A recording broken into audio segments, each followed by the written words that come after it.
my fellow nerdites. How are you? How are you doing? I hope you're well. I personally have a cold, but I am giving you news anyway. Welcome to a show I like to call... Trying to make it interesting, failing every time. Communicator on.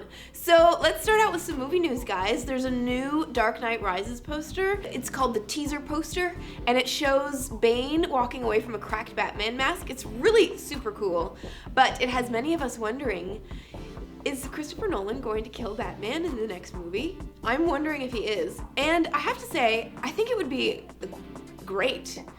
He would be able to handle it really well, and it would be really, tearjerkery and amazing. He's gonna be finished directing these movies when he's done, so why not? It's not like no one else is gonna revive Batman and do it again with other actors in a year and a half. That's probably gonna happen, right? What do you guys think? Batman dead? Thumbs up or thumbs down? Let me know in the comments. Also in movie news, there is a Starship Troopers remake in the works. It seems a little soon because they're remaking a movie that was made only 15 years ago. They're having Neil Moritz, who is also producing the Total Recall remake, so I guess this guy likes remakes. And the writing team behind X-Men First Class is going to be writing the script. What I would have to say is if you're going to adapt a Robert Heinlein book, why not do one that hasn't been made into a movie yet? But if you're going to, definitely use the writers from X-Men First Class. And if they do a totally different take on the book than the past movie, which they could, I'm on board. I'm on board. I'm willing to wait and see. Who would you guys cast as Johnny Rico, I think is the character that Casper Van Dien played. Some muscle-bound youngster. I vote maybe Liam Hemsworth. What do you guys think? You know how there's been this long war between William Shatner and Carrie Fisher? William Shatner started the fight between Star Wars and Star Trek by saying that Star Trek is better and that Star Wars is derivative of Star Trek.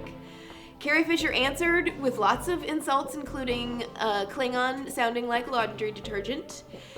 William Shatner answered her with lots of slurs about Carrie Fisher being fat, I think.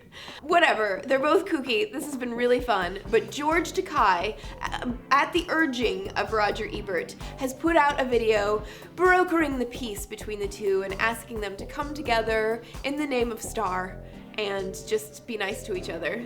So I'll give you a link to that too. It's super fun. In podcast news, I guess. There's a really good J.J. Abrams podcast over at The Nerdist. He talks about everything from working with Spielberg to The Twilight Zone to Felicity's past, which is super exciting to me because I love Felicity as much as the Star Trek.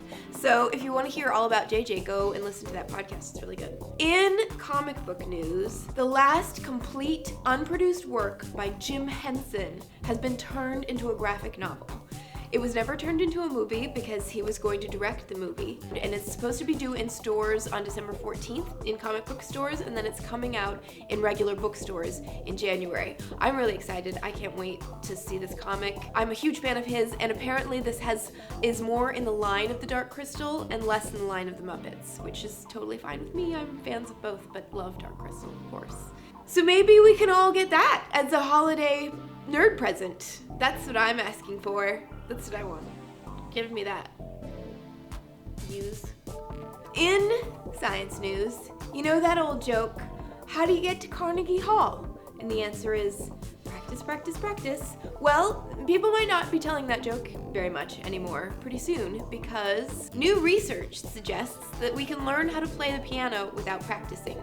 Scientists in Japan have recently discovered that through a person's visual cortex, with a funny version of an MRI, you can match patterns that have previously been set by someone else's brain, and then you would know something that this other brain already knows, like how to play the piano, or how to do a ballet, or all these other kinds of things. Isn't that interesting?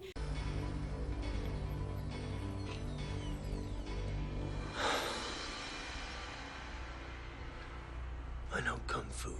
It's still in the works, obviously, but I think this is really, really exciting, but also super creepy. Should everyone be able to play piano like someone who has practiced?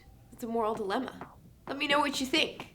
Speaking of scientific discoveries, the Higgs Boson results are in, and they're kind of inconclusive, otherwise I would have made it be the main story. The Higgs Boson is a big deal because it's the last undetected particle in the standard model of physics. So it would be a big deal if we could find this. People have been talking about it for a while, but the results that came out last week are inconclusive. Many physicists are super excited about what was sort of hinted at. There's not enough hard evidence to say that the Higgs field has been discovered and that people can see it. Hopefully I'll be able to report back with more on that later. That's it for Nerd News, guys. I hope you enjoyed it. I hope you're enjoying these holiday times, and I will give you some kisses. And Eskimo kisses and butterfly kisses. I would give you some I have a cold kisses because I'm capable of that right now, but that would involve snot, and I don't think you would like it. So, then you'll just get a bye instead.